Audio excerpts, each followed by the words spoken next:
اور جس سے بہت سی بیماریاں آتی ہیں. اس پہ اب تحقیق بھی ہو رہی ہے پیراسائیکالوجی میں کہ نظر سے جو ریز اٹھتی ہیں وہ انسان کے جسم میں، یعنی نیگیٹو ریز جو خاص طور پر آتی ہیں، حسد کی نظر ہوتی ہے جیسے، تو وہ آ کے ایک ریئیکشن کرتی، کیمیکل ریئیکشن ہوتا ہے اس کی وجہ سے بلڈ میں، جس سے کچھ بیماریاں پیدا ہوتی ہیں. حدیث میں آپ کو سنا دیتی ہوں. حضرت ام سلمہ سے روایت ہے کہ آپ صلی اللہ علیہ وسلم نے ایک لڑکی کے چہرے پر کالے پیلے رنگ کا نشان دیکھا تو آپ نے فرمایا اسے نظر بد لگ گئی ہے، اس پر دم کرو. حضرت جابر کہتے ہیں کہ آپ صلی اللہ علیہ وسلم نے آل حزم کو سانپ کے ڈسنے کی وجہ سے دم کرنے کی رخصت دی، اور آپ نے اسما بنت امیس سے پوچھا کیا وجہ ہے کہ میرے بھتیجے کمزور ہیں، کیا فقر و فاقہ کا شکار ہیں، یعنی کھانے پینے کے باوجود یہ کیوں کمزور ہیں، کیا ان کو کچھ کھانے کو نہیں ملتا؟ انہوں نے کہا نہیں، بلکہ انہیں نظر بد بہت جلد لگ جاتی ہے. تو آپ نے فرمایا ان پر دم کیا کرو. یعنی جس بیماری کی سمجھ میں نہ آئے کہ کھائے پیے بھی انسان جوان بھی ہو لیکن اس کو صحت ہو ہی نہ، کوئی ظاہری سبب معلوم ہی نہ ہو، تو ایسے شخص پر دم کرنا چاہیے. حضرت عائشہ صدیقہ کہتی ہیں کہ رسول اللہ صلی اللہ علیہ وسلم نظر بد کی وجہ سے دم کرنے کا حکم دیتے تھے.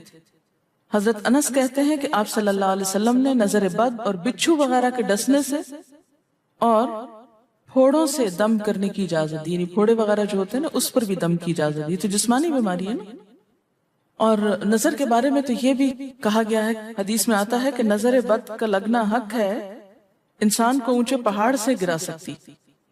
کیونکہ ہوتا کیا ہے کہ جب ایک خاص اینگل سے دیکھا جاتا ہے تو دوسرے انسان کے جسم میں جیسے لرزہ سا آ جاتا ہے نا اور انسان ہل جاتا ہے. اس کی دلیل قرآن میں بھی ہے.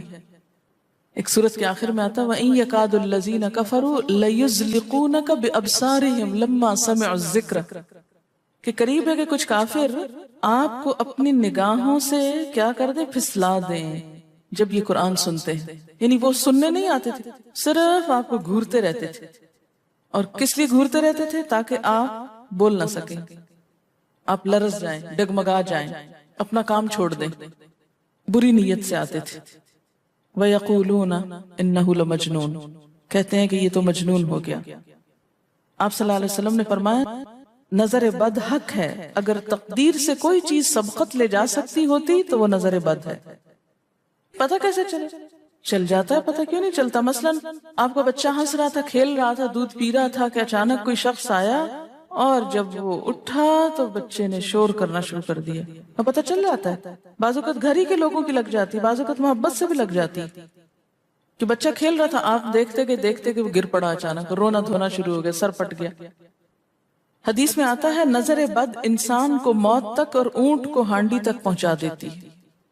اونٹ کو ہانڈی تک پہنچانے کا مطلب کیا ہے؟ ذبح کرنا پڑ جاتا ہے، تڑپنے لگتا ہے. آپ صلی اللہ علیہ وسلم نے فرمایا اللہ کی قضاء اور تقدیر کے بعد سب سے زیادہ نظر بد کی وجہ سے میری امت میں اموات ہوں گی. آپ صلی اللہ علیہ وسلم نے فرمایا نظر بد سے اللہ کی پناہ طلب کیا کرو، کیونکہ نظر بد کا لگنا حق ہے. اسما بنت امیس نے آپ سے گزارش کی کہ بنو جعفر کو نظر بد لگ جاتی ہے تو کیا وہ ان پہ دم کر سکتی ہیں؟ آپ نے فرمایا ہاں، یعنی ایک عورت بھی دم کر سکتی ہے، اور اگر تقدیر سے کوئی چیز سبقت لے جانے والی ہوتی تو وہ نظر بد ہے. آپ نے فرمایا بے شک نظر بد انسان پر اثر انداز ہوتی ہے، حتیٰ کہ اگر وہ ایک اونچی جگہ پر ہو تو نظر کی وجہ سے گر بھی سکتا ہے، یعنی فزیکلی بھی اثر انداز ہوتی. اور آپ دیکھیں کہ وہ قرآن پاک میں نہیں آتا وَمِن شَرِّ حَاسِدٍ إِذَا حَسَدَ، اور حاسد کے شر سے جب وہ حسد کرے. تو نظر بد ہوتی کس کی ہے؟ حاسد کی ہوتی. بری نظر کس کی ہوتی ہے؟ حاسد کی. تو جو صبح شام 3 دفعہ یہ پڑھتے رہے ان کو حاسد کچھ نہیں کر سکتے، ان کا کچھ نہیں بگاڑ سکتے، جتنا چاہیں گھورتے رہے. اسی طرح ابن کثیر نے کہا کہ نظر بد کا اللہ کے حکم سے لگنا اور اثر انداز ہونا حق ہے. تو جب اللہ کی پناہ لیتے ہیں نا قل اعوذ برب الفلق قل اعوذ برب الناس، تو آپ نے اللہ کے پناہ لے لی، شیلٹر میں آ گیا. اب ہر چیز بیکار ہو رہی ہے، سب نظریں وظریں. اور اگر لگتی بھی ہے انسان کو تو کس سے؟ اللہ کے اذن سے لگتی. حافظ ابن حجر کہتے ہیں کہ نظر بد کی حقیقت کچھ یوں ہے کہ ایک خبیث الطبع انسان اپنی حاسدانہ نظر جس شخص پر ڈالے تو اسے نقصان پہنچے. ابن قیم کہتے ہیں کچھ کم علم لوگوں نے نظر بد کی تاثیر کو باطل قرار دیا ہے، اور ان کا کہنا ہے کہ یہ محض توہم پرستی ہے اور اس کی کوئی حقیقت نہیں، لیکن حقیقت یہ ہے کہ یہ لوگ سب سے زیادہ جاہل اور ارواح کی صفات اور ان کی تاثیر سے ناواقف ہیں، اور ان کی عقلوں پہ پردہ پڑا ہوا ہے، جبکہ تمام امتوں کے عقلاء باوجود اختلاف مذاہب کے نظر بد سے انکار نہیں کرتے، یعنی صرف اسلام میں نہیں دیگر مذاہب میں بھی یہ کانسیپٹ پایا جاتا ہے، اگرچہ نظر بد کے سبب اور اس کی جہت تاثیر کے سلسلے میں ان میں اختلاف ہے۔ پھر کہتے ہیں اس میں کوئی شک نہیں کہ اللہ تعالیٰ نے جسموں اور روحوں میں مختلف طاقتیں اور طبیعتیں پیدا کی ہیں، اور ان میں کئی خواص اور اثر انداز ہونے والی کیفیات ودیت کی ہیں۔ آپ دیکھیں کہ لو چلتی ہے تو اثر نہیں ہوتا، اس کا بھی تو اثر ہوتا ہے نا، حالانکہ وہ نظر نہیں آ رہی ہوتی، اور کسی عقل مند کے لیے ممکن نہیں کہ وہ جسموں میں روحوں کی تاثیر سے انکار کرے، کیونکہ یہ چیز خود دیکھی اور محسوس کی جا سکتی ہے، اور آپ دیکھ سکتے ہیں کہ ایک شخص کا چہرہ اس وقت انتہائی سرخ ہو جاتا ہے جب اس کی طرف وہ انسان دیکھتا ہے جس کا وہ احترام کرتا ہے، اور اس سے شرماتا ہو، اور اس وقت پیلا پڑ جاتا ہے جب اس کی طرف ایک ایسا آدمی دیکھتا ہے جس سے وہ ڈرتا ہو، یعنی جس سے آپ ڈرتے ہیں وہ آپ کو دیکھے تو آپ کا رنگ پیلا ہو جاتا ہے۔ فرمایا یہ سب کچھ روحوں کی تاثیر کی وجہ سے ہوتا ہے، اور چونکہ اس کا تعلق نظر سے ہوتا ہے اور اس لیے نظر بد کی نسبت آنکھ کی نظر کی طرف کی جاتی ہے، حالانکہ آنکھ کی نظر کچھ نہیں کرتی، یہ تو روح کی تاثیر، یعنی نظر یہ نظر نہیں ہے صرف، بلکہ اندر سے روح یا احساسات ہیں جو ٹرانسفر ہوتے ہیں۔ آپ دیکھیں کہ محبت کی نظر کیا اثر نہیں کرتی ہے نا، اسی طرح نفرت کی، غصے کی، اور آپ کے چھوٹے بچے خاص طور پہ نظروں کو بہت پہچانتے ہیں۔ آپ نے دیکھا ہوگا کہ بچے کچھ لوگوں کے پاس فوراً چلے جاتے ہیں اور کچھ لوگوں کے پاس نہیں جاتے۔ بچوں کی مثال اس لیے دے رہی ہوں کہ وہ معصوم ہوتے ہیں نا، ان کو کسی نے سکھایا پڑھایا نہیں ہوتا کہ ادھر جاؤ اور ادھر نہ جاؤ، اور اگر آپ سکھائیں پڑھائیں بھی تو پھر بھی وہ اپنی مرضی کرتے ہیں، آپ کی نہیں مانتے، تو وہ ایک طرح سے بہترین جج ہوتے ہیں۔ بعض لوگوں کو دیکھ کے بچے رونے لگتے ہیں، بعض کو دیکھ کے مسکرانے لگتے ہیں، یہ ایسا کیوں ہوتا ہے؟ اچھا، اسی طرح اگر کوئی شخص کانسٹنٹلی آپ کو دیکھ رہا تو آپ کانشیس ہو جاتے ہیں، آپ ٹھہر نہیں سکتے۔ اسی طرح اگر کوئی سٹیئر کر رہا ہو تو اس کی نظروں سے بعض اوقات خوف بھی آنے لگتا ہے۔ اللہ نے کیسی کیسی طاقتیں انسان کو دی ہیں، سلطان النصیرہ۔ اچھا، پھر لکھتے ہیں کہ روحیں اپنی طبیعتوں، طاقتوں اور کیفیتوں اور اپنے خواص کے اعتبار سے مختلف ہوتی، سو حسد کرنے والے انسان کی روح واضح طور پر اس شخص کو اذیت پہنچاتی ہے جس سے حسد کیا جاتا ہے۔ ویسے بھی تو آپ دیکھیں نا، وہ رویے ایک دم آپ پہچان لیتے ہیں۔ یہی وجہ ہے کہ اللہ تعالیٰ نے حاسد کے شر سے پناہ طلب کرنے کا حکم دیا ہے۔ حاسد کی تاثیر ایک ایسی چیز ہے جس سے وہی انکار کر سکتا ہے جو حقیقت انسانیت سے خارج ہو۔ جنوں کی نظر بھی لگتی، یہ میرا قول نہیں ہے، حدیث ہے۔ حضرت ابو سعید خدری سے روایت ہے کہ رسول اللہ صلی اللہ علیہ وسلم جنات اور انسانوں کی نظر بد سے پناہ مانگتے تھے، یعنی آپ جو پناہ مانگتے تھے بری نظر سے، وہ انسانوں کی بھی اور جنوں کی بھی۔ پھر جب معوذتین الفلق اور الناس نازل ہوئیں تو آپ انہی کو پڑھتے اور باقی دعائیں آپ نے چھوڑ دی تھی، یعنی قل اعوذ برب الفلق، قل اعوذ برب الناس، پھر سب چیزوں کے شر سے بچنے کے لیے کافی۔ یاد رکھیے بعض اوقات اپنی نظر بھی لگتی ہے، خود کو بھی نظر لگتی ہے۔ اسی طرح جب لباس اتارا جاتا ہے نہانے کے لیے مثلاً، تو اس وقت بھی دعا سکھائی گئی۔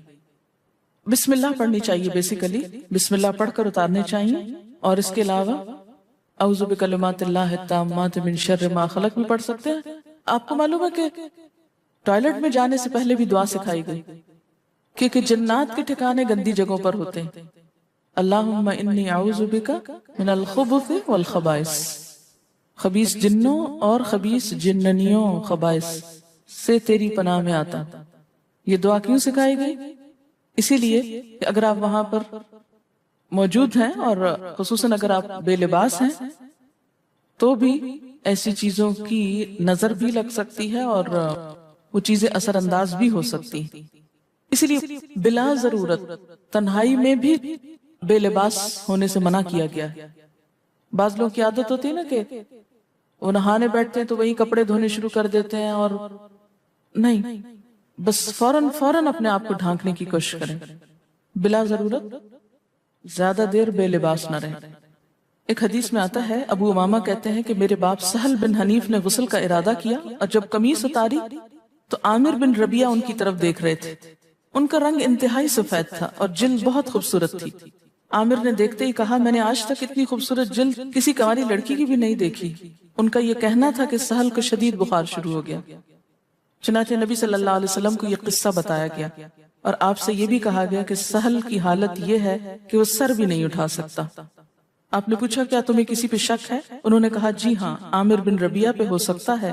آپ نے انہیں بلوایا اور ناراضگی کا اظہار کرتے ہوئے فرمایا تم میں سے کوئی ایک کیوں اپنے بھائی کو قتل کرتا ہے؟ کیا تم بارک اللہ نہیں کہہ سکتے تھے؟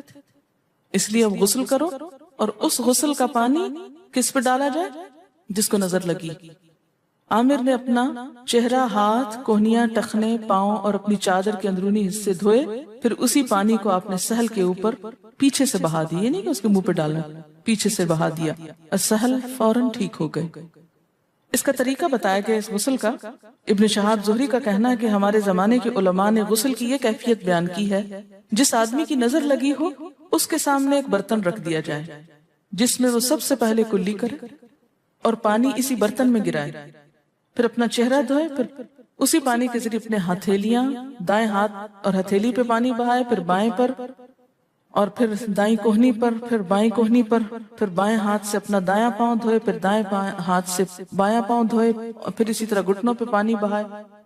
اور پھر یاد رہے کہ سارا پانی برتن کے اندر جائے اور اس کے بعد جس شخص کو نظر لگی ہو اس کے سر کی پچھلی جانب سے وہ پانی ایک ہی بار بہا دیا جائے.